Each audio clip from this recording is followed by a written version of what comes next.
जय श्री राधे कृष्णा। जाने अनजाने में हम कभी कभी कुछ ऐसी गलतियां कर देते हैं जिसका पछतावा हमें बाद में होता है। हमें जब अपनी गलती का एहसास होता है तब बहुत देर हो जाती है, तब तक हम बर्बाद हो चुके होते हैं। दोस्तों, बहुत समय पहले की बात है। एक नगर में एक धनी सेठ रहता था। उस सेठ के पास सभी तरह की सुख सुविधाएं थीं, लेकिन उसकी कोई संतान नहीं थी। संतान के दुख में वह हमेशा चिंतित रहता था। फिर एक दिन उसे पता चलता है कि उसकी पत्नी गर्भवती है। वह बहुत प्रसन्न हो जाता है। फिर उसने अपनी पत्नी का खूब ख्याल रखा। ऐसे में एक दिन उसके घर एक पुत्र का जन्म होता है। अब सेठ पुत्र के जन्म पर बहुत ही प्रसन्न था। उसने पूरे नगर में मिठाई बंटवाई और अब उसकी खुशी का कोई ठिकाना नहीं था।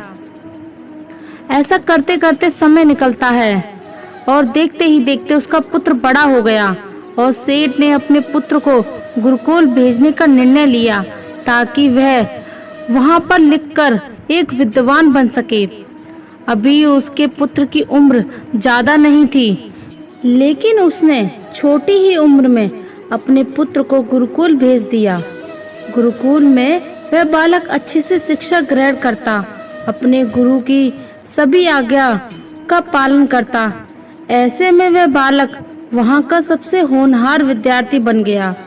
गुरु भी उस बालक से बहुत ही प्रसन्न थे कि उसने छोटी सी ही उम्र में सारा ज्ञान अर्जित कर लिया। लेकिन वह कहते, न समय कब बदल जाए किसी को पता नहीं रहता।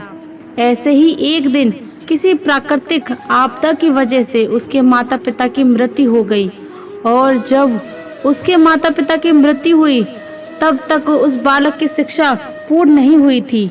और जब उस बालक ने इस खबर को सुना कि उसके माता पिता इस दुनिया में नहीं रहे और उनका सब कुछ बर्बाद हो चुका है, तो उस बालक का इस सांसारिक मोह माया से मन उठ गया। उसके बाद उस बालक ने निश्चय किया कि वह गुरुकुल से शिक्षा पूर्ण करने के बाद अपना संपूर्ण जीवन लोगों की भलाई में व्यतीत कर देगा। जब उस बालक की शिक्षा पूर्ण हो गई, उसके बाद वह बालक सन्यासी बन गया और वह सांसारिक वस्तुओं से दूर हिमालय में जंगल में जाकर वन में उसने लंबे समय तक तपस्या की। तपस्या पूर्ण करने के बाद उस सन्यासी ने लोगों को शिक्षा देना प्रारंभ कर दिया। समय के साथ साथ उस सन्यासी की चर्चा चारों तरफ होने लगी और दूर दूर से लोग उसके पास शिक्षा ग्रहण करने आने लगे। बहुत से लोग उसके पास अपनी समस्याओं का समाधान खोजने के लिए भी आने लगे।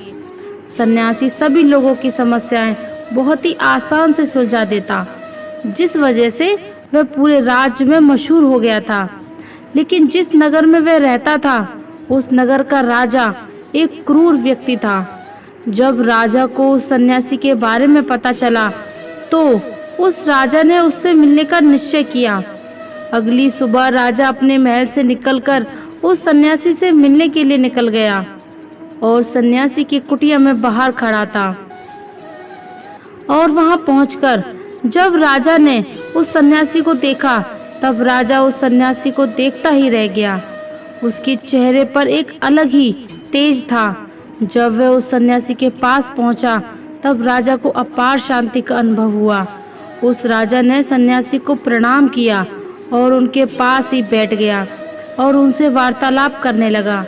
वह राजा पहली ही मुलाकात में उस सन्यासी के व्यक्तित्व में इतना प्रभावित हुआ कि उसने उसी समय से अच्छाई की राह पर चलने की ठान ली और मन ही मन सोचने लगा कि इतनी छोटी सी मुलाकात में ये सन्यासी मुझे इतना बदल सकता है, तो अगर ये हमेशा मेरे साथ ही रहे तो मेरी तो जिंदगी ही बदल जाएगी।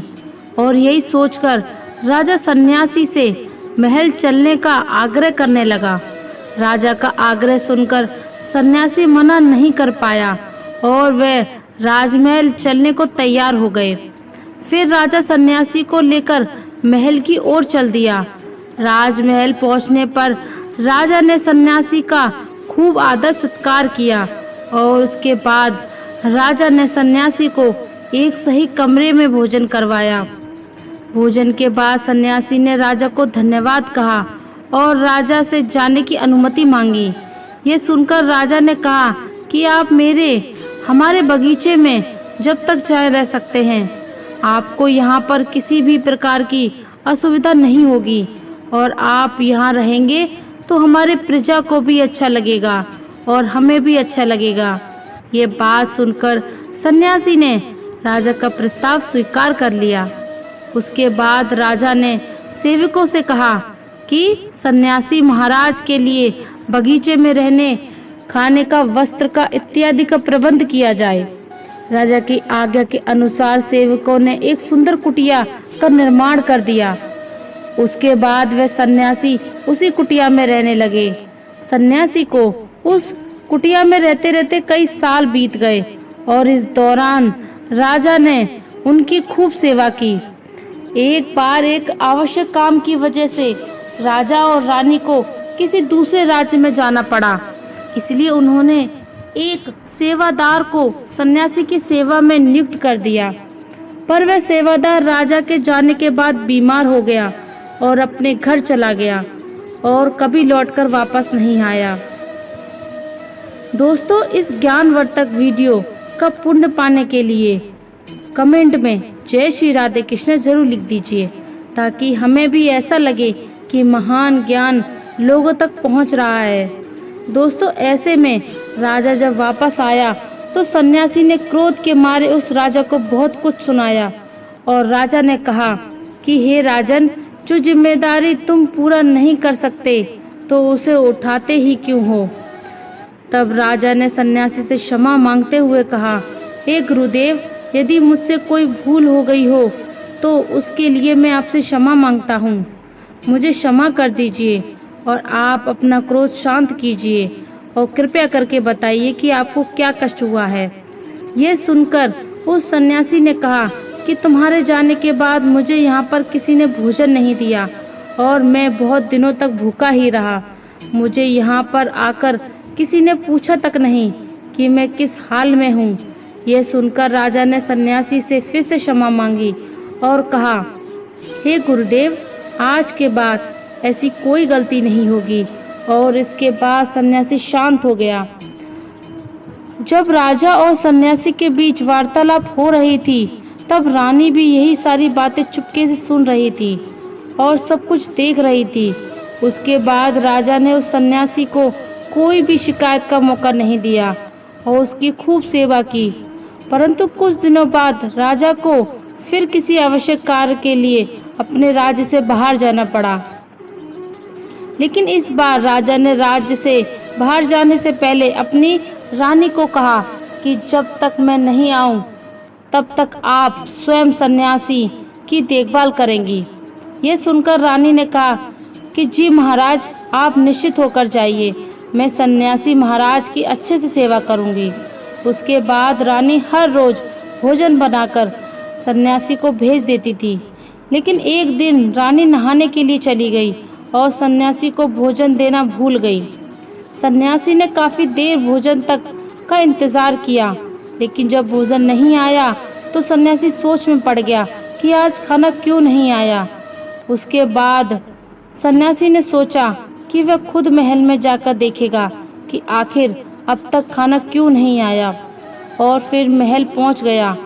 जब वह महल के अंदर दाखिल हुआ, वहाँ उसकी नज़र रानी पर पड़ी। रानी के लंबे लंबे घने काले बाल जो कि उसके कमर पर लहरा रहे थे, उसकी कजरारी आंखें जो देखने मात्र से किसी को भी पागल कर दी। रानी ने इतने सुंदर रूप को देखकर सन्यासी चकित हो गया और रानी की सुंदरता सन्यासी के मन में घर कर गई और वह वहां से बिना कुछ कहे ही अपनी कुटिया में लौट आया। अब सन्यासी रानी के रूप की सुंदरता को भूल ना सका और वह खाना छोड़कर अपनी कुटिया में पड़ा रहा। सन्यासी ने अपने विचारों के चलते कई दिनों तक कुछ नहीं खाया, जिस वजह से वह बहुत कमजोर हो गया क्योंकि वह सारे दिन रानी के बारे में ही सोचता रहा। फिर कुछ समय बाद राजा वापस लौटे और जब उन्हें सन्यासी की हालत का पता चला तो वे सीधे सन्यासी से मिलने के लिए गए और बोले कि हे गुरुदेव, क्या बात है, आपको क्या हो गया है और आप इतने कमजोर कैसे हो गए हैं? आखिर आपको किस बात की चिंता है? आप किस गहरी सोच में डूबे हुए हो? क्या मुझसे कोई भूल हो गई है? तब सन्यासी ने कहा, नहीं राजन, आपसे कोई भूल नहीं हुई है। यह सुनकर राजा ने कहा, तो फिर आखिर क्या बात है? आप मुझे बताइए, मैं आपकी परेशानी जरूर हल करूँगा। यह सुनकर सन्यासी ने कहा, हे राजन, मैं आपकी रानी की अद्भुत सुंदरता को देखकर उनके विचारों में खो गया हूँ और अब मैं रानी के बिना जिंदा भी नहीं रह सकता। ये बातें सुनकर राजा हैरान रह गया और कुछ देर सोचने के बाद राजा ने उस सन्यासी से कहा, मैं आपको रानी दे दूंगा। यह बात सुनते ही सन्यासी बहुत प्रसन्न हो गया। फिर राजा ने कहा कि चलिए महाराज, महल चलते हैं। राजा सन्यासी को लेकर महल चले गए और जब राजा सन्यासी को लेकर महल पहुंचे, उस दिन रानी ने सबसे सुंदर वस्त्र पहनी हुई थी। फिर राजा रानी के पास पहुंचे और रानी से कहा कि आपको इस सन्यासी की मदद करनी चाहिए। यह बहुत कमजोर हो गए हैं और मैं नहीं चाहता कि किसी ज्ञानी पुरुष की हत्या का कलंक मेरे सर पर लगे। इसके बाद राजा ने रानी से पूछा कि क्या आप इस कलंक को अपने सिर लेना चाहोगे? राजा की ये बात सुनकर रानी ने राजा से पूछा कि आखिर इस सन्यासी के दुख का कारण क्या है? ये इतनी परेशान क्यों हैं? आखिर इनको क्या हो गया है? तब राजा ने रानी से कहा कि ये सन्यासी महाराज आपकी अद्भुत सुंदरता के दीवाने हो गए हैं। राजा की ये बात सुनकर रानी ने कहा, राजन, आप चिंता ना करें, अब आप सब कुछ मेरे ऊपर छोड़ दीजिए। मुझे पता है कि मुझे अब क्या करना है। आप इस बात की बिल्कुल भी चिंता ना करो और आपको ना ही सन्यासी के हत्या का पाप लगेगा और ना ही उससे मेरी पवित्रता का नाश होगा। रानी की यह बात सुनकर राजा ने रानी को सन्यासी को सौंप दिया। उसके बाद सन्यासी रानी को लेकर कुटिया में पहुंचे। कुटिया के अंदर दाखिल होकर रानी ने सन्यासी से कहा कि हमें रहने के लिए घर चाहिए, हम इस झोपड़ी में नहीं रह सकते। यह सुनकर सन्यासी राजा के पास गया और राजा से जाकर बोला कि हे राजन, हमें रहने के लिए एक घर चाहिए क्योंकि अब हम दोनों एक कुटिया में तो नहीं रह सकते। सन्यासी की बात सुनकर राजा ने उनके लिए घर का प्रबंध कर दिया। फिर सन्यासी को लेकर घर पहुंचा। जब रानी सन्यासी के साथ उस घर पर पहुंची, तब रानी ने कहा कि यह घर तो बहुत गंदा है और इसकी हालत बहुत खराब है, मैं इस घर में नहीं रह सकती। यह सुनकर फिर से वह सन्यासी राजा के पास गया और राजा के पास जाकर बोला, हे राजन, आपने जो हमें घर दिया है उस घर की हालत बहुत खराब है। सन्यासी की बात सुनकर राजा ने घर की हालत ठीक करवा दी। उसके बाद फिर रानी घर के अंदर आई और नहा धोकर बिस्तर पर आ गई।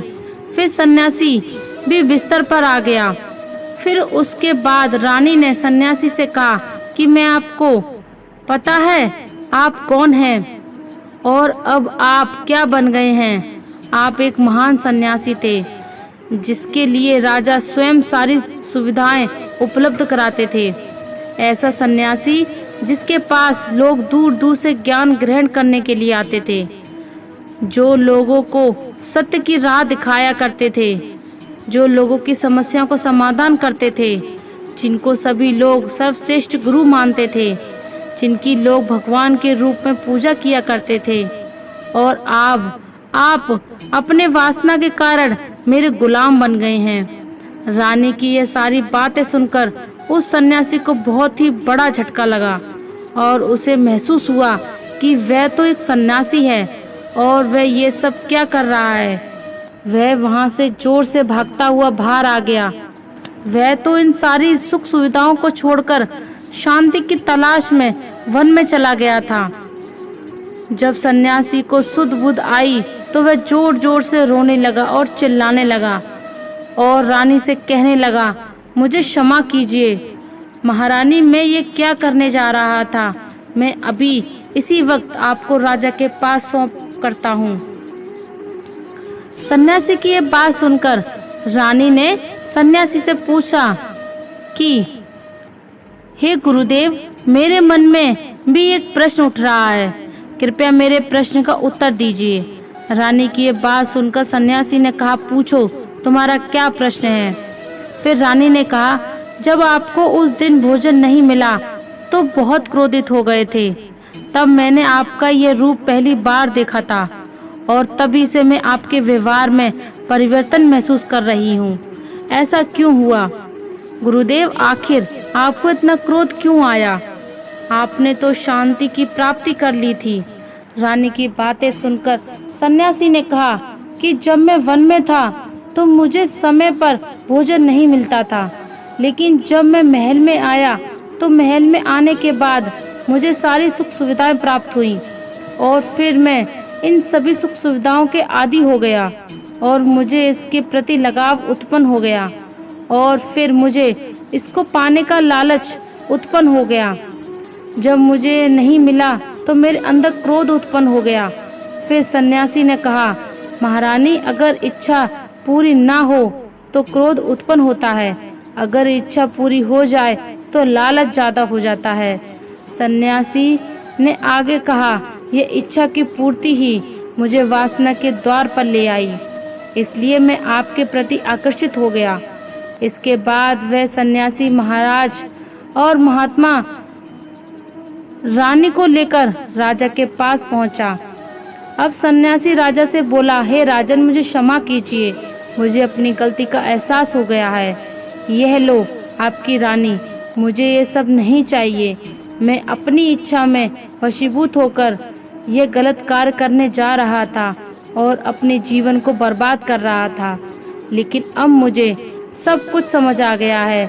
उसके बाद उस सन्यासी ने कहा कि हे राजन, मनुष्य की बर्बादी का कारण उसकी 4 आदतें बनती हैं और दुनिया के हर मनुष्य के अंदर ये 4 अवगुण होते हैं, लेकिन जो व्यक्ति इन पर नियंत्रण पा लेता है वह दुख और परेशानियों से बच जाता है, और वहीं जो व्यक्ति इन चारों दोषों का नियंत्रण नहीं कर पाता है वह बर्बाद होने के कगार पर पहुंच जाता है और वह एक न एक दिन अपना सब कुछ बर्बाद कर देता है। जिंदगी में अगर कुछ हासिल करना है तो अपना पूरा ध्यान और अपनी पूरी शक्ति उसी पर लगा दें। विश्वास रखना, आपको वह चीज जरूर मिलेगी। तुम अपनी पीड़ा के लिए संसार को दोष मत दो, अपने मन को समझाओ। तुम्हारे मन का परिवर्तन ही तुम्हारे दुखों का अंत है। आंखों का पानी और दिल की कहानी हर किसी को समझ नहीं आती। जिंदगी आपको उस मुकाम पर जलील करती है जहां से आपको कुछ अच्छे की उम्मीद रहती है। दोस्तों, कहाँ हारती हैं औरतें, उन्हें तो हराया जाता है। लोग क्या कहेंगे ये कहकर डराया जाता है। जो नसीब में नहीं वह रोने से भी नहीं मिलता। किसी को धोखा देकर खुश मत होना। जब कर्म का चक्कर घूमता है तुम पर आएगा तो तुम कहीं के भी नहीं रहोगे। क्या लूटेगा जमाना खुशियाँ हमारी, हम तो खुद ही अपनी खुशियाँ दूसरों पर लुटा कर दिया करते हैं। अपनी तकलीफ सिर्फ उन्हें बताओ जो आपके दर्द समझने के काबिल हो। खुद को इतना भी दिलासा मत दीजिए, क्योंकि कोई इतना भी व्यस्त नहीं होता कि उसे आपके लिए वक्त ही ना मिले। अक्सर आप उनके लिए बेवजह परेशान रहते हैं जो आपको अपनी परेशानी समझते हैं। दूसरों की जिंदगी में अपनी जगह ढूंढना बंद कर दो। विश्वास रखना, आप बहुत खुश रहोगे। यहाँ पर हर कोई अपना दिखने वाला धोखेबाज होता है। जिंदगी में ऐसे बनो कि जो जैसा है उसे उसी भाषा में समझा सको। बुरे वक्त में जो इंसान आपका साथ छोड़ दे तो यह मान लेना कि वह आपके साथ कभी नहीं था। बेवजह नहीं होती किसी से मुलाकातें, किसी से सबक मिलता है तो किसी से ज्ञान। गलत दिशा में भागने से बेहतर है कि सही दिशा में आराम से जाएं। कोई आपका साथ नहीं देगा, यहाँ आपको लड़ना भी खुद है और संभलना भी खुद है। जिंदगी में अगर खुश रहना है तो पहले उन्हें भूल जाओ जो आपको भूल जाएंगे।